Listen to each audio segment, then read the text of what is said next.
Donc nous allons à présent écouter Abdou Fall qui va nous parler de plurilinguisme, variabilité d'espace et diversité culturelle.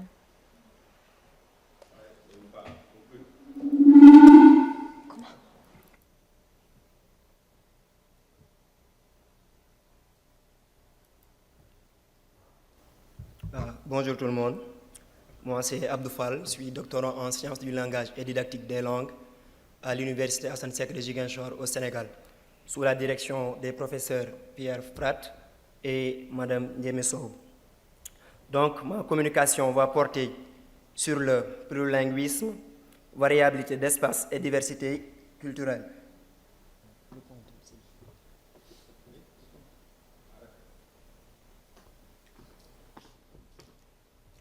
Et donc, comme plan de présentation, j'ai une petite introduction, la présentation de la Casamance, qui se trouve être le terrain d'étude.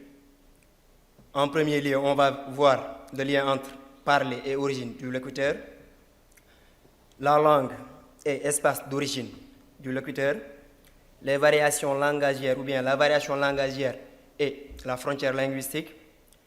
Il y aura aussi un point dédié aux marqueurs identitaires comme frontière linguistique, l'espace d'origine du locuteur égale espace de la langue. Et en dernier lieu, on va voir ce qu'on appelle ici les pratiques langagières et l'interculturalité linguistique. Donc, en introduction, il y a une question fondamentale qu'on s'est posée. C'est de savoir si la langue est-elle égale à la culture. Le plurilinguisme des locuteurs en Casamance est un fait naturel et spontané.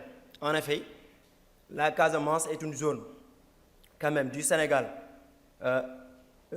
qui est multilingue, avec la pluralité linguistique et la pluralité des ethnies qui sont présentes là-bas. C'est ce qui fait que le plurilinguisme est un phénomène spontané et tout à fait naturel.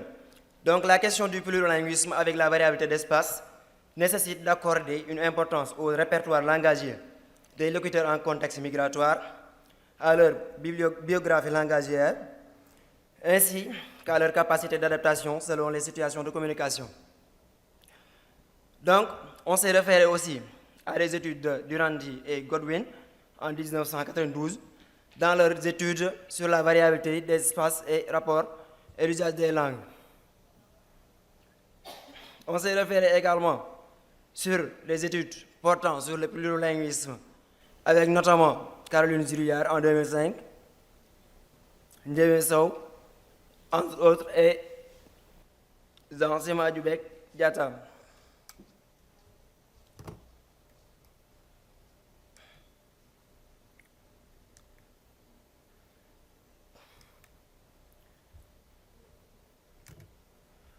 Donc la présentation de la Casamance consiste à dire que c'est une zone frontalière avec trois zones des pays que sont la Gambie, les deux Guinées, la Guinée-Bissau et la Guinée-Conakry. Elle compte trois régions administratives, Ziguinchor, Kolda et Sédhiou, une population globale de 2 780 050 habitants, avec 40% à Kolda, 33% à Ziguinchor et 27% à Sédhiou. C'est une zone multilingue avec une présence de plusieurs groupes ethniques, culturels, etc. Elle est marquée par une mobilité avec différents types de mouvements, exodes, avec des raisons commerciales, avec les gens qui viennent du nord du pays, etc. La région abrite aussi une université qui accueille des personnes qui viennent de divers horizons.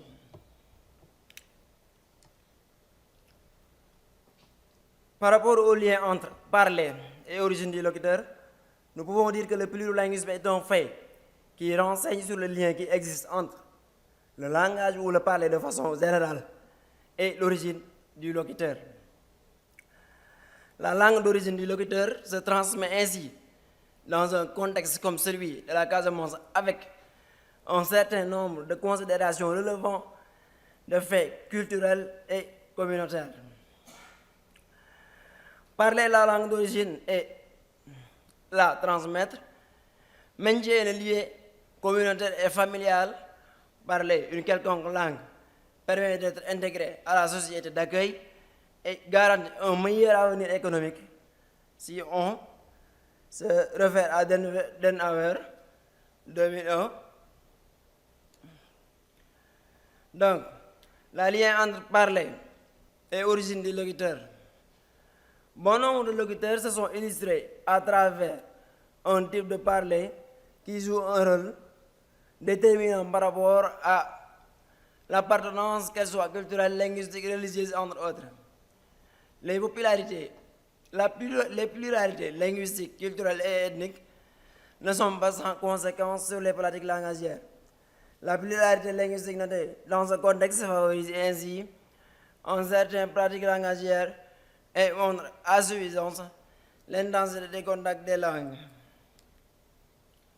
Ce qui marque le plus le lien entre l'origine du locuteur dans ce contexte plurilingue, c'est la présence de certaines variables dans les interactions.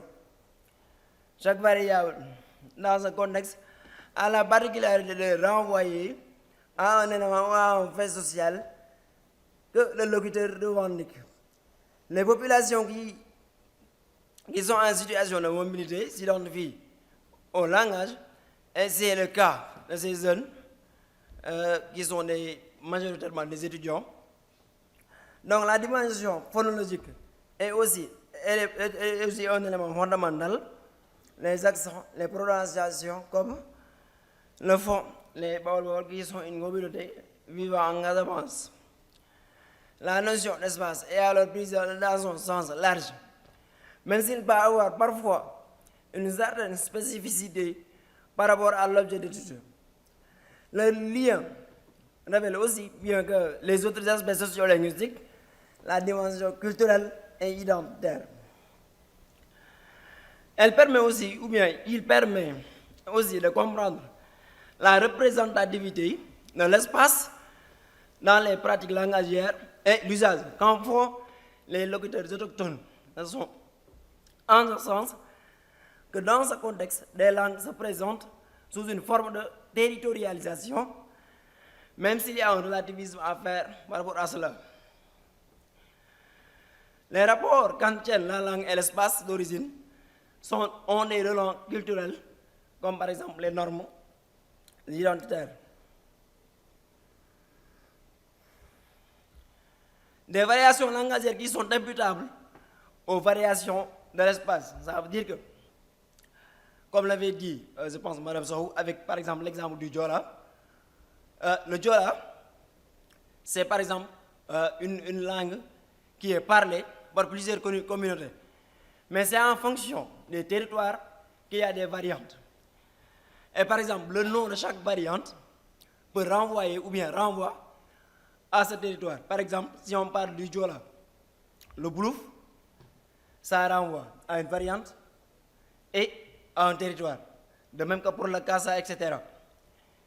Donc l'espace d'origine est un facteur d'intégration et en même temps un facteur d'exclusion dans un contexte de mobilité.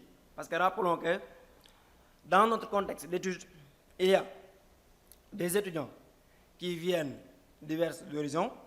Il y a les commerçants qui viennent par exemple du nord du pays, que j'ai nommé tout à l'heure, Baol. Il y a aussi les étrangers qui veulent venir par exemple de la Guinée-Bissau, de la Guinée-Conakry, ou bien qui sont tout simplement des étudiants. Donc les formes de salutation des locuteurs sont une sorte de questionnement par rapport à l'origine même de son vis-à-vis. Les premiers éléments de langage pour entrer en communication ou pour intégrer, ou pour interagir entre eux montrent combien l'espace d'origine du locuteur est déterminant. Et troisièmement, la variation langagière et la frontière linguistique. La variation langagière est imputable à l'espace, donc à la frontière physique, d'où la territorialisation des langues par rapport au contexte.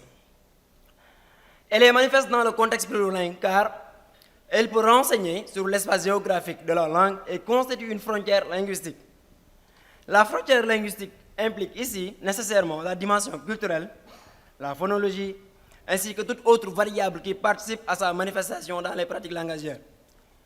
La frontière linguistique est souvent liée à la frontière géographique. Selon le type de locuteur, la conception de la variation langagière et la frontière linguistique diffèrent. Pour les autochtones, il dépend, ou bien elle dépend de la frontière physique et spécifique dans la manifestation des marqueurs identitaires. Pour les étrangers, elle est égale à une limite pour ceux qui parlent d'autres langues ou qui pratiquent une langue comme le français, dont l'emploi est relativement limité. Dans ce contexte, bien sûr, par rapport à leurs interlocuteurs. Pour les autres locuteurs, ça veut dire, par exemple, les Sénégalais qui viennent du nord du pays et qui vivent en Casamance, ou bien, en tout cas, qui sont là-bas pour diverses raisons. L'identification du groupe symbolise dans une certaine mesure le territoire où la langue est localisée. La manifestation des éléments phonologiques. Ça veut dire que par le biais de la manifestation, par exemple, des éléments phonologiques lors des interactions avec, par exemple, les accents ou bien la prononciation, les autres locuteurs peuvent s'identifier. Par exemple, si je donne le cas d'étudiants mourides ou bien en fait qui appartiennent à une communauté religieuse, ils ont cette capacité-là de s'identifier par rapport à un type de langage ou bien à un accent, etc. Donc, à travers les pratiques linguistiques de façon délibérée ou non, les locuteurs manifestent leur appartenance à un groupe, ce qui fait en conséquence la langue comme un marqueur identitaire si on se réfère à Costa. Donc, l'aspect le plus prégnant est que la langue est considérée par tout le monde comme l'élément central de la culture. D'où notre question de départ. La perte de la qualité d'une langue locale est assimilée à un manque de culture et à un non-respect des normes sociales. La différence sur certaines réalités socioculturelles caractérise aussi la frontière linguistique. Les locuteurs qui sont originaires du Nord, comme le Baol, créent des affinités autour des éléments linguistiques. La pratique des langues dans le contexte de mobilité est assimilable à la transmission de la culture selon les locuteurs. Ça veut dire que dans notre démarche, on a observé certes les locuteurs, on a fait des entretiens, mais aussi on a utilisé des questionnaires pour comprendre exactement ce que veut dire marqueur identitaire et frontière linguistique. Et c'est en fonction de cela qu'on a pu établir cela. Ainsi, tout élément culturel peut jouer le rôle de frontière linguistique. Il lie, par exemple, le locuteur, il lie la culture et l'identité qui permet à l'individu de se distinguer des autres ainsi, car c'est par la transmission de la culture que l'identité de l'autre peut se construire, d'après Marty. Donc, différents types d'identités apparaissent dans ce contexte plurilingue, comme les identités personnelles et les identités de groupe.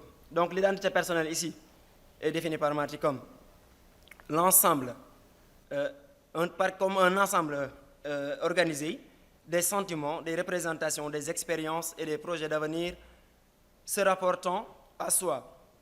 Quant à l'identité sociale, elle renseigne sur les attributs catégoriels et statutaires qui se diffèrent à des catégories sociales où se rangent les individus. La dimension religieuse du mot que revêt un parler aussi est à intégrer. Un parler peut renvoyer à une communauté religieuse et en même temps à une culture. Ok.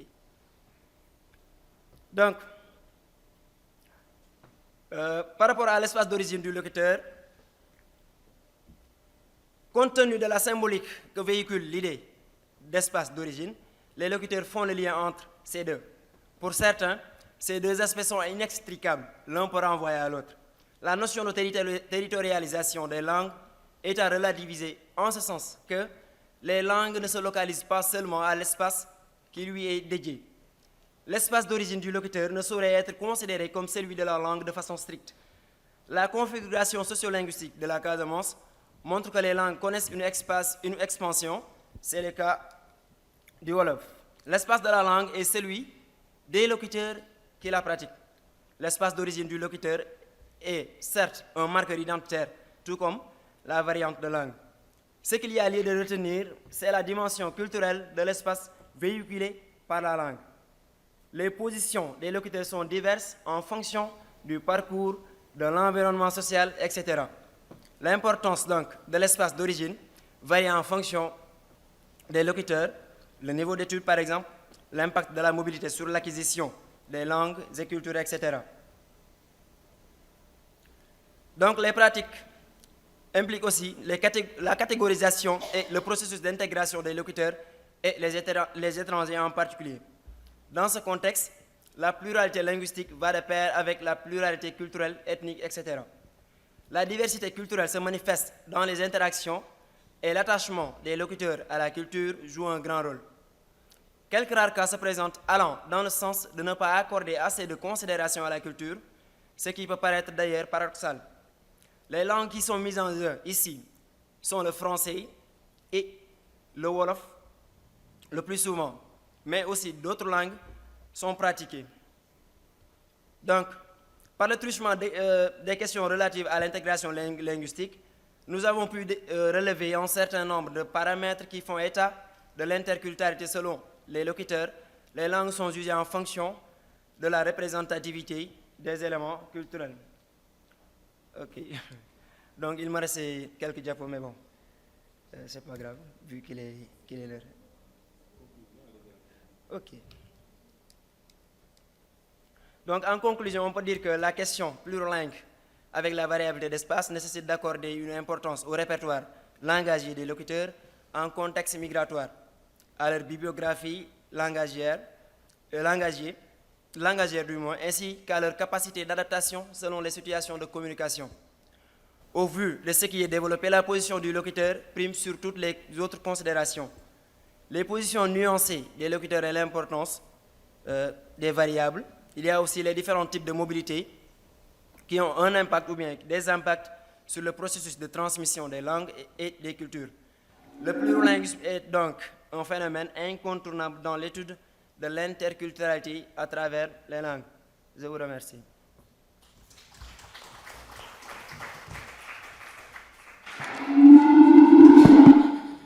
Merci beaucoup Abdoufal pour ces éclairages donc, sur les variations linguistiques et la question de la frontière, variation langagière et question de la frontière linguistique.